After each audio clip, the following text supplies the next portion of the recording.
안녕하세요. 2025년 4월 22일 화요일 매일 성경 말씀 산책. 오늘의 말씀은 누가복음 24장 36절에서 53절까지의 말씀입니다.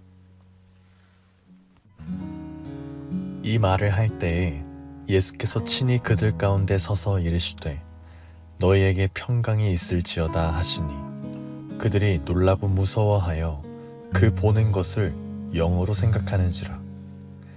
예수께서 이르시되 어찌하여 두려워하며 어찌하여 마음에 의심이 일어나느냐. 내 손과 발을 보고 나인 줄 알라. 또 나를 만져보라. 영은 살과 뼈가 없으되 너희 보는 바와 같이 나는 있느니라.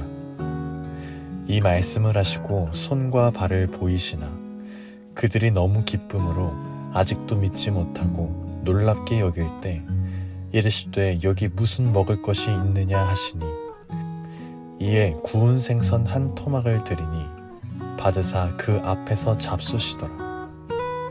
또 이르시되 내가 너희와 함께 있을 때에 너희에게 말한 바 곧 모세의 율법과 선지자의 글과 시편에 나를 가리켜 기록된 모든 것이 이루어져야 하리라 한 말이 이것이라 하시고 이에 그들의 마음을 열어 성경을 깨닫게 하시고 또 이르시되 이같이 그리스도가 고난을 받고 제3일에 죽은 자 가운데에서 살아날 것과 또 그의 이름으로 죄 사함을 받게 하는 회개가 예루살렘에서 시작하여 모든 족속에게 전파될 것이 기록되었으니 너희는 이 모든 일의 증인이라. 볼지어다 내가 내 아버지께서 약속하신 것을 너희에게 보내리니 너희는 위로부터 능력으로 입혀질 때까지 이 성에 머물라 하시니라.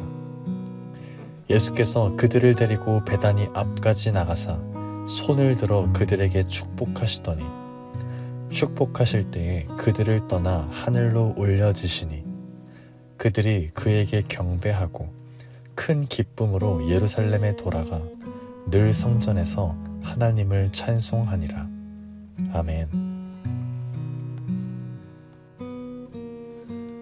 오늘 말씀에서는 부활하신 예수님께서 제자들이 모인 집 안으로 들어가시는 장면으로 시작됩니다.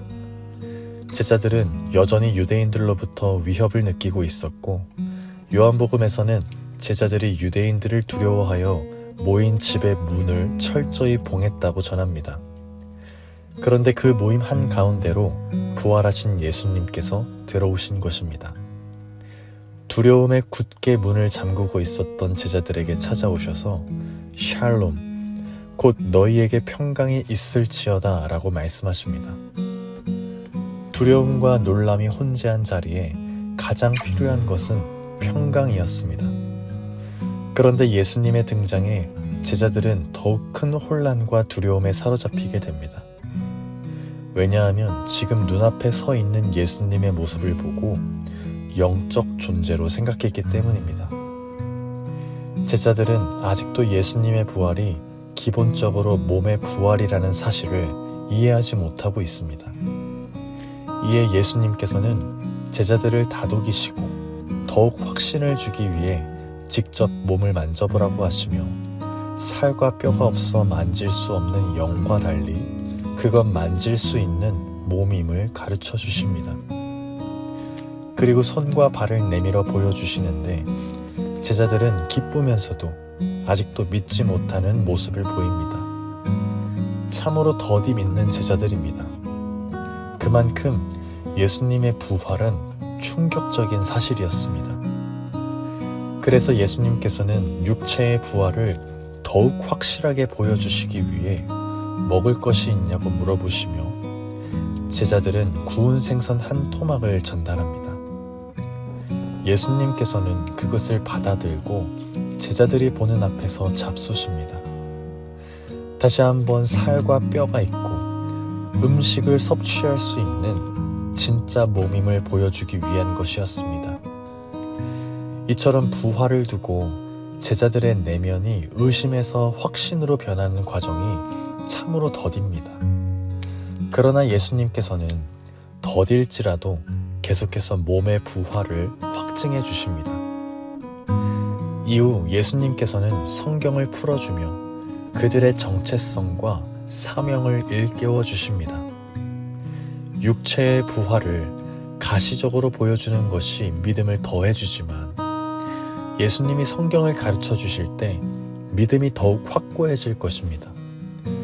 그렇게 예수님께서는 모세의 율법과 선지자의 글과 시편에서 자신을 가리키는 모든 예언이 성취되어야 할 것을 이미 가르쳐 주었다고 말씀하시며 이제 제자들이 성경을 깨달을 수 있도록 마음을 열어주십니다. 이를 통해 알 수 있는 것은 온전한 믿음은 제자들의 노력으로 만들어내는 것이 아니라 예수님께서 그들의 마음을 열어주셔야 가능하다는 것입니다. 그렇게 예수님께서는 너희가 이 모든 일의 증인임을 말씀해 주시며 아버지께서 약속하신 것을 보내주실 것을 말씀해 주십니다. 여기서 아버지께서 약속하신 그것은 바로 성령입니다. 증인의 사명은 성령을 덧입어야 가능한 일입니다. 그러려면 제자들은 예루살렘에 머물러야 할 것임을 말씀하십니다. 이후 예수님께서는 제자들을 이끌고 베다니로 가서 그들을 축복하시고 승천하시며 제자들은 바로 예루살렘으로 돌아와 이제는 두려움이 아닌 기쁨으로, 평안함으로, 담대함으로, 기대에 충만함으로 그때를 신실하게 기다리게 됩니다. 여기까지가 오늘의 말씀입니다. 오늘 말씀을 통해 무엇을 묵상하시나요? 오늘 말씀을 묵상하면서 가장 먼저 마음에 와닿았던 것은 예수님께서는 제자들을 떠나지 않으신다는 사실이었습니다. 십자가 사건 이후 제자들은 두려움 속에 흩어졌고 그 마음은 낙심과 절망으로 가득했을 것입니다. 하지만 부활하신 예수님은 그런 제자들을 외면하지 않으셨습니다. 도리어 그들이 있는 자리로 친히 찾아오셨습니다. 믿음이 연약했기 때문에, 소망을 잃었기 때문에, 실망하고 시험에 들었기 때문에 예수님은 그들을 포기하지 않으셨습니다. 오히려 평강의 왕으로 오셔서 그들 한가운데 서셔서 샬롬을 선포하셨습니다. 이 장면은 저에게 너무나 큰 은혜로 다가왔습니다. 왜냐하면 저의 모습도 자주 제자들과 같기 때문입니다. 실망하고 흔들리고 두려워하고 또 어떤 때는 주님과 거리를 두며 숨어 있을 때도 있었습니다. 그러나 그러한 저를 주님이 그냥 두시지 않고 평강의 왕으로 다시 찾아오신다는 사실, 이것이 우리의 참된 소망이고 참된 위로로 다가온다는 것을 묵상하게 됩니다. 또 한 가지 묵상하게 되는 것은 예수님은 우리가 더딜지라도 끝까지 인격적으로 인도하시는 분이시라는 것입니다. 제자들은 너무 더디 믿었습니다. 의심했고 혼란스러워했고 쉽게 깨닫지 못했습니다. 하지만 예수님은 그들에게 왜 이렇게 더디 믿느냐 한마디 책망으로 끝내지 않으시고 몸을 보여주시고 음식을 함께 나누시며 성경을 풀어주셨습니다. 계속해서 알려주시고 또 알려주시는 주님의 인격적인 돌보심 속에 그들의 마음이 조금씩 열리고 마침내 복음을 깨닫게 된 것입니다. 그리고 오늘의 말씀의 핵심인 너희는 이 모든 일의 증인이라. 이 모든 일이라는 말이 마음에 계속 맴돌게 됩니다. 예수님이 십자가에서 죽으신 것, 무덤에 머무셨던 것, 그리고 부활하셔서 다시 제자들에게 찾아오신 것, 그들을 용서하시고 가르쳐주시고 성경을 열어주시고 성령을 약속하신 것까지 그 모든 일의 증인으로 살아가는 것, 이것이 바로 우리의 사명입니다. 그리고 이 사명을 우리가 감당할 수 있는 이유는 우리가 그 모든 일을 실제로 경험할 수 있으며 경험한 사람들이기 때문입니다. 예수님의 부활을 말씀을 통해 만나고 예수님의 은혜와 사랑을 삶 속에서 경험하고 그분의 평강이 우리 안에 임할 때 우리는 증인의 삶을 살아갈 수가 있습니다. 처음에는 두려움으로 가득했던 제자들이 부활하신 예수님을 실제로 만나고 나서는 큰 기쁨으로 예루살렘으로 돌아가 항상 성전에서 하나님을 찬송하게 된 것처럼 우리도 부활의 주님을 깊이 만난 사람으로서 기쁨과 담대함으로 증인의 삶을 살아갈 수 있다는 것입니다. 2025년 Start with Jesus, 모든 일의 시작점이 예수가 되게 하라. 오늘 우리는 부활하신 주님 앞에 서 있습니다. 주님은 우리가 낙심할 때에도, 실패할 때에도, 두려워할 때에도 우리의 삶 가운데 다시 찾아오시는 분이십니다. 그리고 우리에게 이렇게 말씀하십니다. 너희는 이 모든 일의 증인이라.